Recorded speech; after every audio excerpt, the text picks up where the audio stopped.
Kids across New Mexico have been back on campus for more than a week now. And today, the state's public education secretary stopped by some Albuquerque schools to see how they're keeping their campuses safe. News 13's Courtney Allen joins us live from home with the story. Dean Jess, public education leaders have been visiting schools across New Mexico all week, including Los Lunas, Aztec, and Santa Fe, to check in on how they're feeling to be back on campus.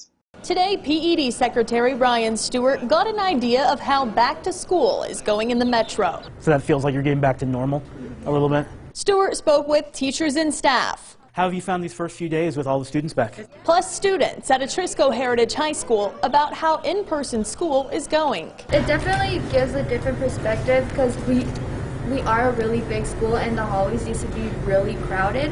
And now, like, when you go to, like, from class to class, you see, like, 4 kids on your way to the class. Principal Irene Cisneros showed Stewart how they're adjusting, including an isolation room for students with COVID symptoms. Have you had anybody who's had symptoms yet? We have had a couple. Plus outdoor desks for students to eat lunch at, and even an outdoor socially distanced mariachi practice. We asked Stewart, with recent school closures like the one at El Dorado on Monday, if there's any plan to change the rapid response protocol so that schools can remain open even if there's 4 cases in 2 weeks. As of right now, there's no conversations about changing the number.